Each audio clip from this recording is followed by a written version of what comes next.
Thanks for the introduction. Hello, everyone. I'm Yuanfeng from Penn. Today, I'm here to talk about CURD. Not because I'm hungry now, but because we feel the dynamic data risk detector for CUDA as my intern project when I was interning at NVIDIA. So we have been talking about data races thanks to the previous talkers. And here I'm still going to recite the definition of the problem here. So in parallel programs, we have a data race when multiple threads access the same piece of memory location as shown here, and at least one of these two accesses is a write. Without proper synchronization, we get a data race.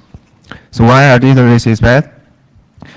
First, data races are often hard to catch, and they introduce non-determinism into the program behavior, which is undesirable as well. And further, they complicate semantics of the programs, making them really hard to reason about. So we don't want data races, they're bad. Because data races are so bad, in the past few decades, academia has extensive research efforts in both static analysis and also dynamic approaches. So we have seen the domain of static analysis in the previous excellent talk. But as we have learned from previous talk, static analysis are generally imprecise due to the inherent limitation and conservatism of static analysis. Our focus is instead on dynamic analysis because we want to build a tool that can precisely tell the user what races has actually happened on the real program execution. Okay, so for those of you who are not very familiar with GPU, don't worry. I'm going to give a real quick background about this. So first about the CUDA thread hierarchy. In the CUDA programs, which is often called the kernel, computation are distributed over a grid of threads, and threads are further grouped into blocks. Inside each block, we can have many threads, like 1,000 or more. And over the kernel can have several blocks, actually many blocks as well. And in terms of memory hierarchy, the first piece of memory on GPU is called shared memory in CUDA terminology. The shared memory is shared across the same block of threads. All the threads can have access to this scratch pad-like shared memory because the latency of accessing this memory is really fast. It's often central for the performance of GPU programs. But the flip side of this fast memory is that their capacity is also limited. For example, the card we have been using has only 48 kilobytes of shared memory per block. The second piece of memory on GPU is called global memory. These memories are often off-chip, so the latency of accessing this memory is much longer than compared to shared memory. But we got a much larger space to use here. Besides these two memories, we also have other memory address spaces like private memory and constant memory on GPU, but because they are not relevant in terms of data race detection, I've omitted them in the graph. Okay, now let's look at synchronization. What synchronization mechanism we have for GPU programs? Actually, the answer is pretty simple. The CUDA programming model just specifies a really simple mechanism to synchronize threads within the same block. But the programming model doesn't provide any reliable way of doing inter-block synchronization. In practice, some developers try to do, sometimes developer needs to implement their custom synchronization, so in order to introduce some ordering across blocks. But these synchronizations are not commonly used because it's really hard to get it right. It's really error prone. So, and it's, as we will see later, it's not widely used in real programs. So we've talked about data race detection and also GPU. So what would happen if data races meet GPU? Well, the answer is we got a hard problem. Some of the difficulty of this problem is that it's very simple because there are just too many threads in the GPU kernel.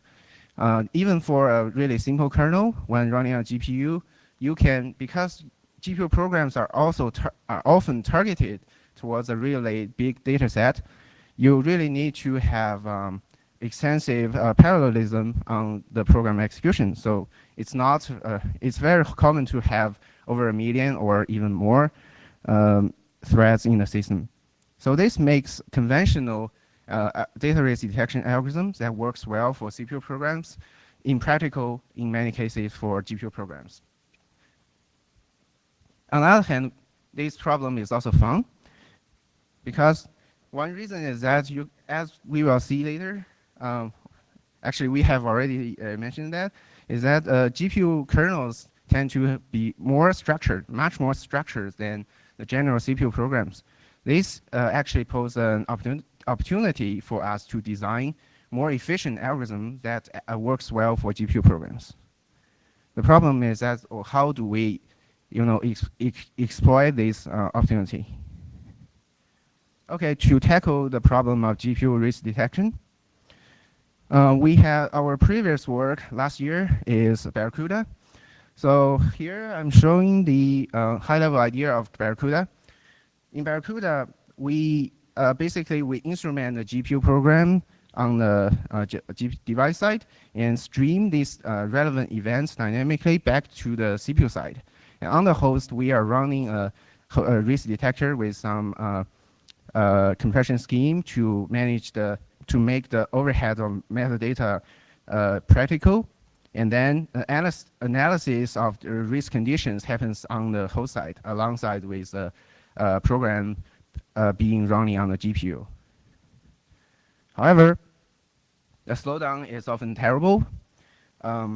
In short, the average overhead of the on the benchmarks we have used is around 40x, but the maximum can go up to as high as 3,000x and more. So we are not satisfied with this. This motivates our work of CURD. Okay, so actually the key idea of CURD design is very simple observation. As I have mentioned, GPU kernels tend to be more structured than CPU programs. And another thing to remember is that in the common cases, because CUDA programming model just provide this block-wide barriers as the reliable way of synchronize threads, and we can only do this within a block. The synchronization cases we need to consider is much simpler as well. Another thing to consider when, in terms of both design and implementation, is where does the analysis actually happen? Because we have already got this exciting, this fancy hardware running this program, why not we also run our detector on the GPU as well? So to start, let's consider a simplified problem where we assume that there's no synchronization. And suppose we have two different threads, T1 and T2. Here I'm going to define a set, TRS here, which stands for the read set of T1, and similarly a write set for T2. The read set records all the locations read by T1, whereas the locations written by T2 is kept inside the write set of T2. So these notions won't be new to folks who are familiar with software transaction memory or memory consistent checking work. So the idea here is not, the concept here is not new. Okay, now, how is it relevant to race detection? If we restart from the definition of data races, we can easily see that the problem of data race detection is actually very simple. It's actually intersecting two sets. If we intersect the read sets and write sets of T1 and T2, which I just defined, and the intersection is not empty, then we detect some races. So in terms of the types of races in CUDA, we can classify them into two categories. The first type of races we classify is inter-block races, where the threads involved in the race is within the same block. Note that because intra-block races happens between blocks and happens between threads within the same block, and these threads can use block-wide barrier to synchronize with each other. So such intra-block races are only possible within the barrier-free region. A second kind of races is inter-block races. For these races, it can happen anywhere because we don't have a way of reliably synchronize across blocks. Okay, so how to detect these two type of races? As we have seen briefly, to detect intra-block races, we can actually do the following. Within a barrier-free region, because inside a barrier-free region we do not have any other synchronization, I have explained, the work of data race detection is just intersecting two sets. By intersecting TRS of T1 with the write set of T2, we can detect read-write races between T1 and T2. Similarly, we can also detect write-write races between these two sets by intersecting the write sets of the two threads. And analogously, to detect inter-block races, the idea is the same. Because here we do not need to consider synchronization either. We also define read sets and write sets per block, and the race detection happens in the same way. Okay, so relevant design choice to make here is, when do we do the inter-block check? Because we don't have a way of synchronize over the block. What's a good time to do this? Well, at least we have two options. The first one is to do this lazily after the program has terminated. So this is nice in that this way we do not need to worry about having a synchronization mechanism to protect our metadata because it's concurrently running with a program code. But the downside is that if we do this and detect some races, race might be far away in the execution. So a second option is to do this more eagerly.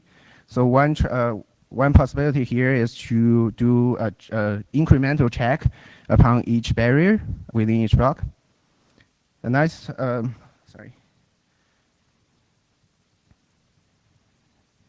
So if we do this eagerly, the cost is that we need to, as I mentioned, we need to have proper synchronization to protect our metadata. But this can enable potentially early detection of the data races. Okay, to make this simple design work, there are some challenges we must address. As I have mentioned, in this design, we have two sets per thread, and I have also mentioned that for GPU programs, the number of threads is just too big. And also, we also have two sets per block, and the number of blocks can be big as well. And GPU programs are also often memory intensive, and these sets can be really big for the threads. And also for the block sets, the cases might be worse. To address this problem, as we will see in the next few slides, we use a region-based representation to efficiently implement these sets so that their size, their overhead, in terms of space is not a deal killer. I will explain this using an example. Suppose we have a thread T1, and here I'm showing what's inside the read set of T1. So inside the set, inside each entry, we keep a pair of pointer with a size. This essentially encodes a consecutive region of memory. For example, as we are seeing here, this entry encodes that a T1 had read the 4 bytes starting at address 1024. So suppose T1 now reads another 4 bytes starting at address 1028, and we need to record this access by adding this into the set. So we do this, and here we can observe that these two regions are actually mergeable because they are adjacent. So what we do here is just update the existing entry inside the set. Now observe that the size of the set doesn't grow, but we are encoding more information because the region's accesses were adjacent and can be represented using a single region. Suppose now we have another access that is not adjacent. In this case, we need to allocate a new entry in the set. So the invariant we keep on these sets is that all the regions inside these sets are disjoint and non-adjacent. So back to our risk detection. Remember how we do the risk detection? Suppose now we have a right set of T2 and we want to do the intersection. The set intersection will tell us if there's any overlapping region. This can tell us whether we have a race or not. Intra-block races are only possible within a barrier-free region, so these sets can be safely cleared at each barrier after we have do the check. Analogously, to detect inter-block races, we also do the intersection and can get whether we have a race or not. Another interesting thing, problem to explain here is that how do we update the block sets from using the existing information we kept in per thread. Now I'm showing an example where suppose we have 6 threads and their resets are like this. Now we want to update the block set from this information. Here we observe an interesting and very common pattern in GPU program where adjacent threads access adjacent memory. This is often called coalesced memory accesses because this way we can maximize the memory efficiency of GPU programs. So as you can see, although we have so many regions, in the final block set, we just have one. So here I'm listing the key operations of our risk detection work, which is very simple. So when the starts execution, we do some initialization. And whenever we read or write a thread, we add a region into the set of the thread. On the barrier, intra-block check happens here. And if we choose to do the intra-block check eagerly, it will happen here. And after that, we update the block sets in the way I just explained. And then we can clear the thread sets. When the kernel finishes execution, we can do the inter-block check lazily if we want. Otherwise, we just clean up and exit. There are other optimizations to make this simple design work fast. For example, the threads are often sorted, which can enable us to do faster set intersection and other operations. And like the stripe layout, which enables the memory accesses to the sets to be coalesced. And parallel compression, which is efficient algorithm. Details are in the paper if you're interested. Other optimizations are also listed here. In terms of implementation, we have LLVM and MVCC frontend. The compiler takes throws and do a static check, checking whether there are atomics and fancies. If so, we conservatively use fallback to Barracuda, which can handle this. But the common case is that in most programs, we don't need this, and then we can proceed and instrument the program. and then link against the runtime library, which implements our algorithm I explained. Then in the final binary, the binary can just run as other program can just run on the GPU, and the detection is also happening on the GPU. Oh, okay. Evaluation. We have evaluated CURD on 53 benchmarks from these benchmarks suite. This is here, and also Café. Café is a machine learning framework, and we've managed to get it run on CURD and evaluate it with several training models. And here I'm showing the minimum, maximum, and geometric mean for each suite of the benchmarks. Overall, on all the benchmarks, the geometric mean slowdown is 2.9x. To put this performance number into some context, we also did a comparison with Barracuda. And because Barracuda only supports a subset of the benchmark we use, here the x-axis only includes the sets of benchmarks that Barracuda can support.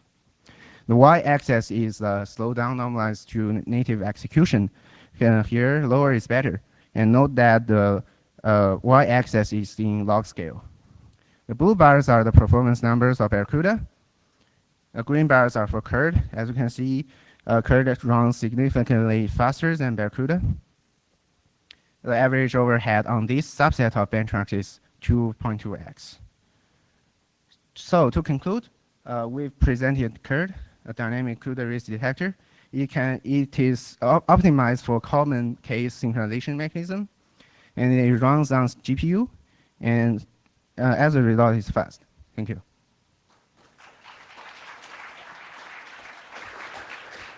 Questions?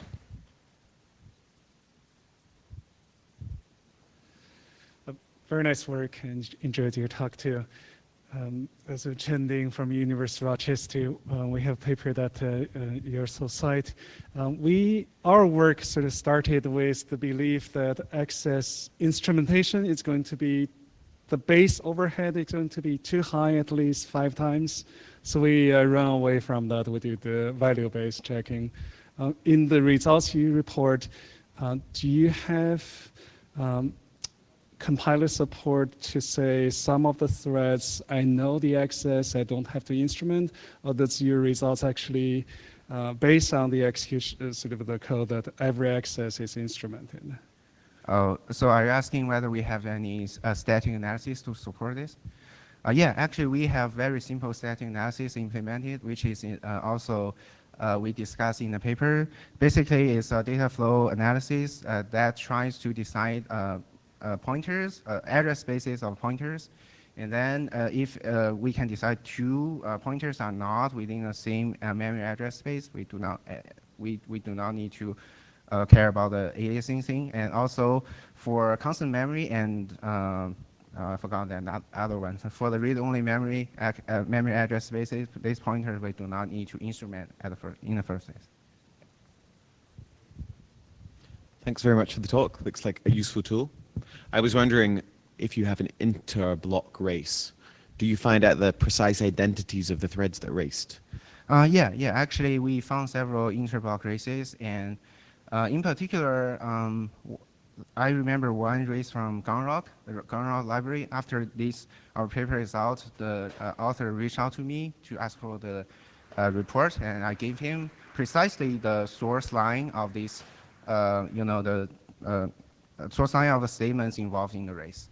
Yeah, there are interblock races. But do you also get the exact thread IDs, the local ID within the block, or do you just know that it was? Oh, yeah. So for interblock races, we can only track block IDs. Okay, so you know that block 4 and block 8 raced, but you don't know which thread's inside. And I guess that your amalgamation of the reads and writes for a block is efficient, but that's the price you pay for this efficient merging. Yeah, right. Yeah. Okay, right. Do you find all races? With respect to what? But if there's a race in the program at all, do you find it, or are you at the mercy of the scheduler? So because actually CURD is we don't find another tool that is more reliable than CURD to verify our result. All we have to have is first a tool from NVIDIA, a race check tool, but this tool can only handle shared memory races. And we did verify this class of races with race check because it's industry level, and also with Barracuda. Barracuda also have detected several races last year, and we compared the output of these 3 race detectors where possible. Yeah.